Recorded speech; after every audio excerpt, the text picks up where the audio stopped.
Assalamualaikum warahmatullahi wabarakatuh. Waalaikumsalam warahmatullahi wabarakatuh. Alhamdulillah, kita lanjutkan lagi Kak ya. Iya. Jadi pembahasan podcast kita di mimpi nomor 20 tanggal 25 Januari 2019 yang berjudul berada di kamp pengungsian yang memiliki fasilitas yang baik. Baik. Jadi silahkan Kak, seperti biasa Kakak ceritakan apa yang Kakak lihat dan rasakan dalam mimpi itu. Silahkan. Bismillahirrahmanirrahim. Di dalam mimpi itu tiba-tiba saya sudah berada di dalam kamp pengungsian itu, maksudnya di dalam lingkungan pengungsian itu. Di situ saya lihat terdiri dari banyak orang dari daerah yang maksudnya tidak hanya dari satu daerah gitu, bermacam-macam, karena saya lihat di situ dari wajahnya yang saya lihat ada kayak dari Lombok, kayak dari Jawa, kayak dari orang NTT atau Papua, kadang ada yang kayak Cina-Cina begitu mukanya gitu. Tapi ini rakyat biasa gitu, orang kayak orang kebanyakan sih orang yang menengah ke bawah kayak gitu yang saya lihat. Potong dulu. Berarti ini wilayah Nusantara. Iya seperti itu. Ya, karena ini identik dengan Nusantara gitu. Baiklah, oke. Anunya pakaiannya itu saya lihat di situ. Nah, di dalam lingkungan camp itu saya lihat ini sepertinya sudah disiapkan sudah jauh-jauh hari gitu, karena fasilitasnya itu lengkap, walaupun dia sederhana tapi lengkap, layak lah untuk kita tempati. Nah, bagian saya di situ camp-camp itu kan dia di sederhana, dia pakai triplek dari kayu, triplek, terus ada kasur, ada selimut dikasih dah gitu secukupnya di situ. Terus kamar mandinya juga berderet di situ, ada tandon-tandon air yang diisi sudah penuh. Pokoknya kayak udah disiapkan sekali di situ. Tapi saya tidak tahu kami mengungsi ini karena ada apa, saya tidak tahu gitu. Seperti ada sesuatu yang sudah bencana yang sudah terjadi. Iya. Maksudnya saya perjelas, Kakak sudah ngerasa pengungsian ini karena mungkin karena suatu yang besar terjadi seperti bencana. Cuman spesifiknya bencana apa itu, entah itu apakah tsunami atau perang atau gempa, nggak tahu gitu ya.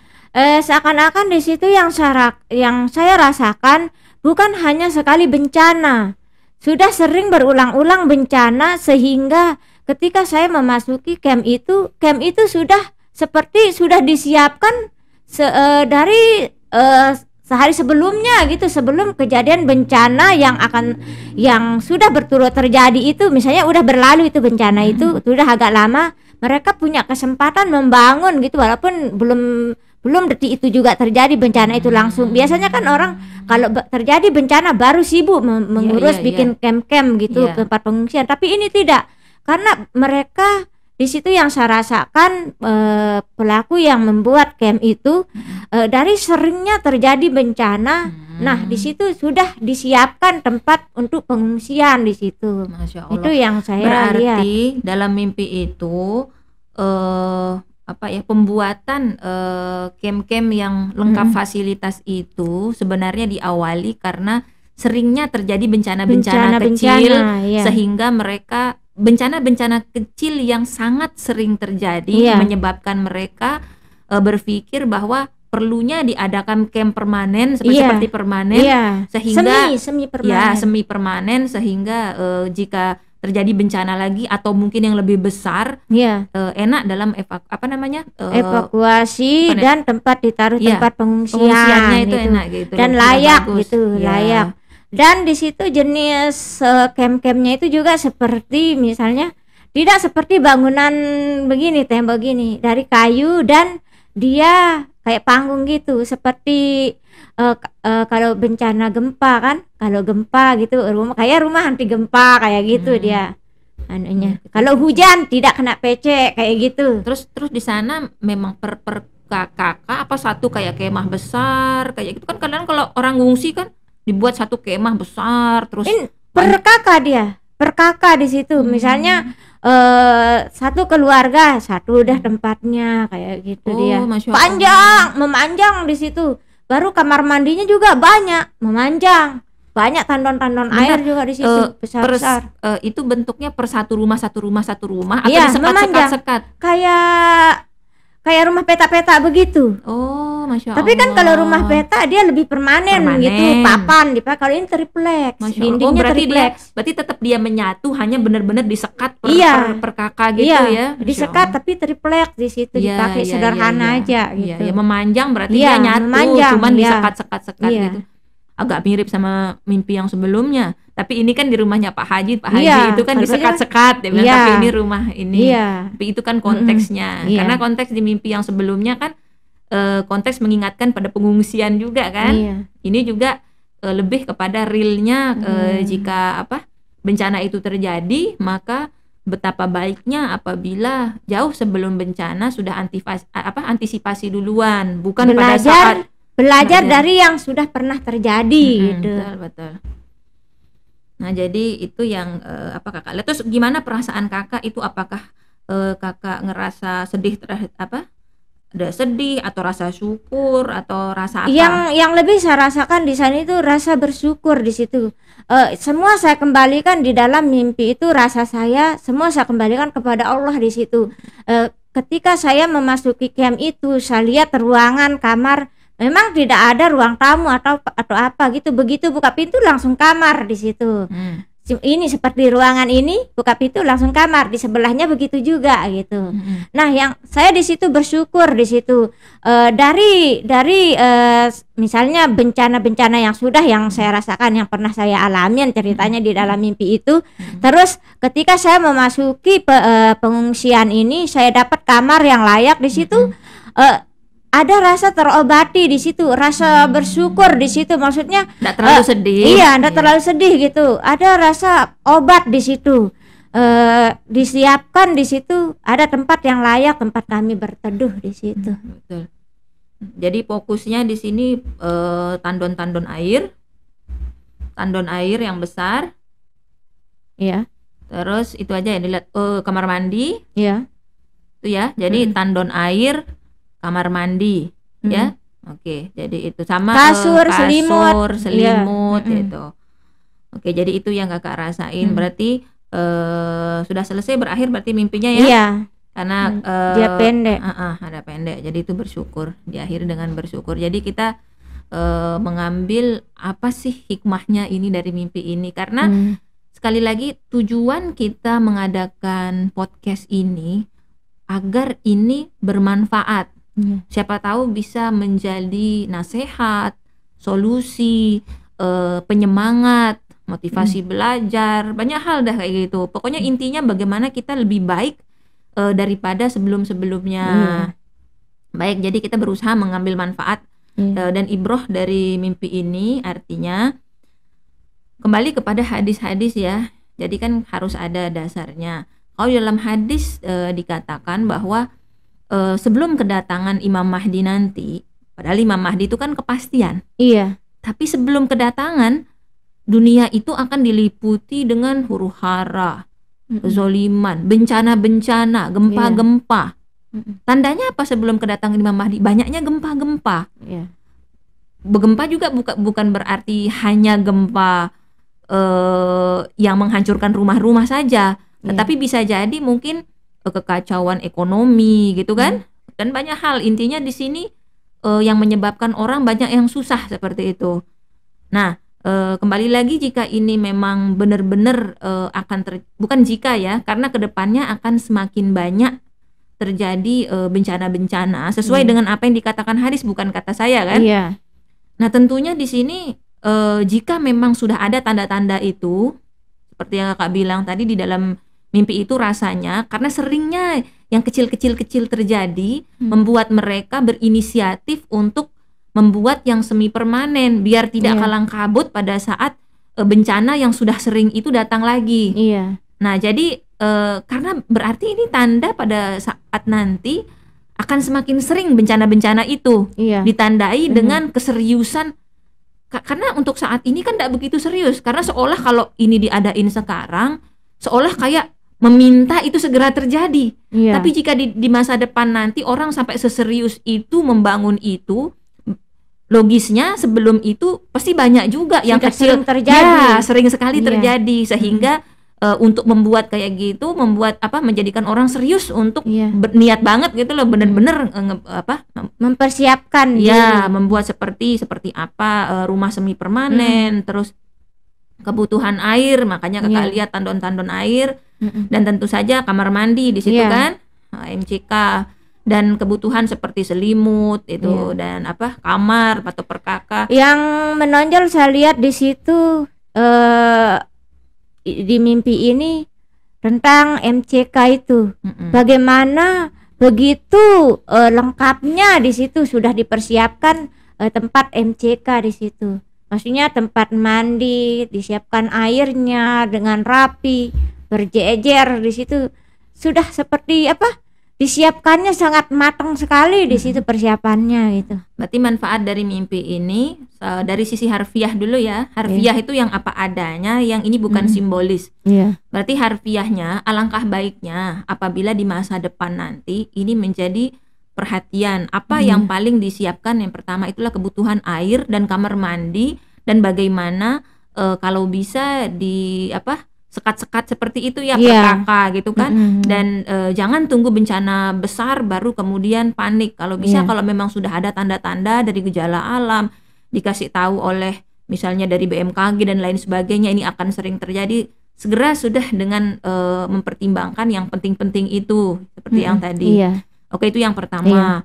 Kemudian bukan berarti kita mengatakan seperti ini untuk menimbulkan kecemasan publik akan terjadi bencana, bukan. Karena yang mengatakan semakin dekat kedatangan Imam Mahdi yang sudah pasti itu akan terjadi gempa-gempa. Nah, jadi kita juga berbicara seperti ini memang ada dasarnya juga, walaupun kita tidak tahu bencana itu terjadinya kapan, begitu kan. Baik.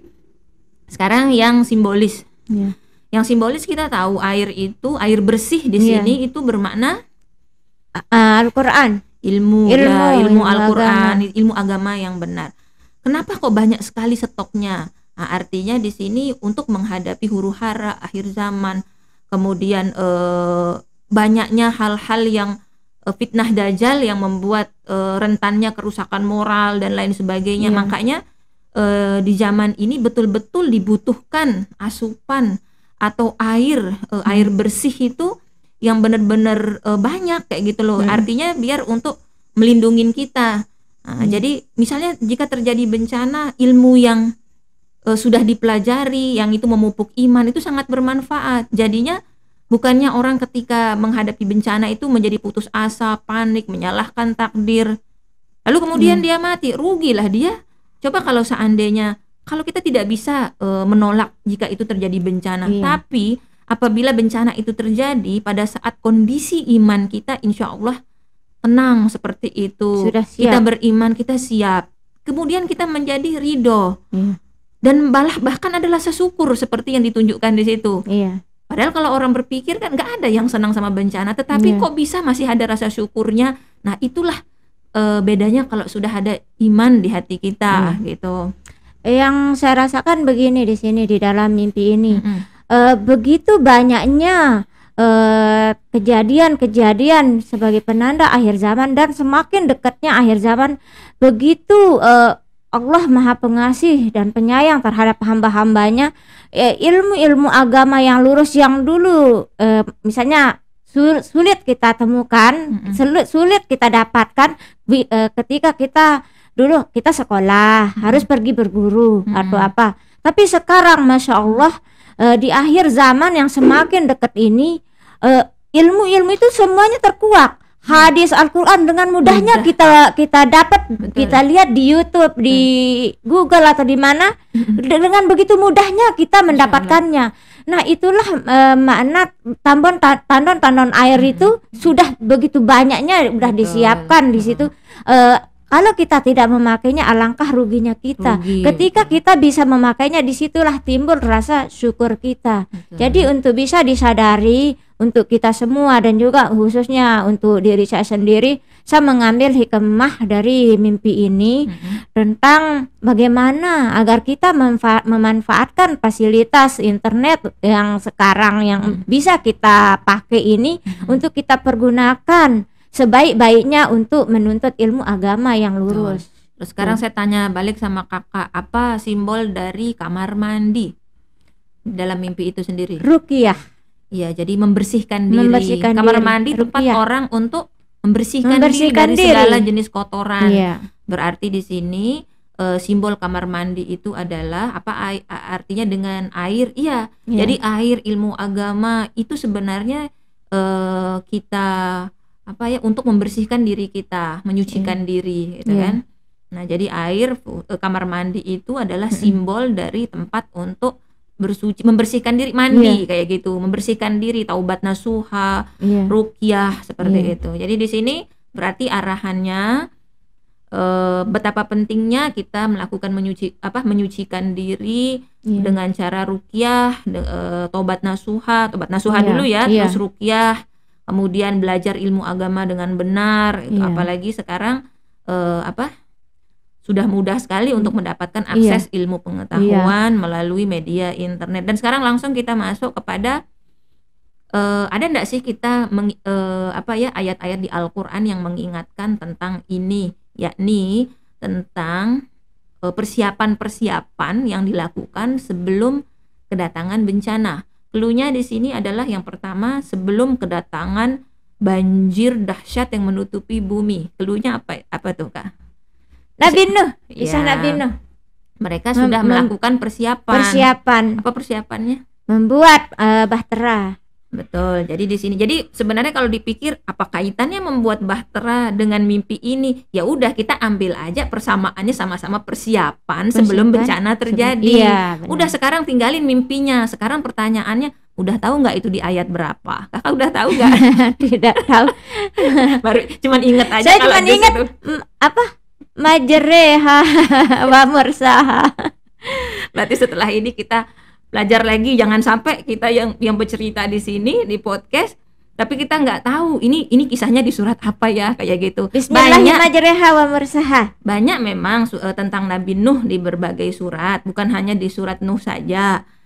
Tapi kita harus cari juga yang bagian yang persiapan buat kapalnya itu di surat yang mana gitu. Sebenarnya kan mimpinya kakak itu kayak sindiran juga buat kita. Ayo cepet cari. Udah tahu ndak ini? Ya, ayat ini. Jadi kita kalau ndak nyambung berarti ketahuan nggak tahu. Ketahuan berarti kita semangat ya, kita cari nanti kalau bisa dihafalkan ayat-ayat tentang Nabi Nuh ya, khususnya di sini tentang persiapan saat membuat kapal sebelum bencana itu datang. Yang kedua yang mengingatkan kepada persiapan juga, persiapan apa, Kak? Nabi Yusuf. Ya, persiapannya apa itu? 7 tahun. Berarti 7 tahun masa kekeringan. 7 tahun masa subur.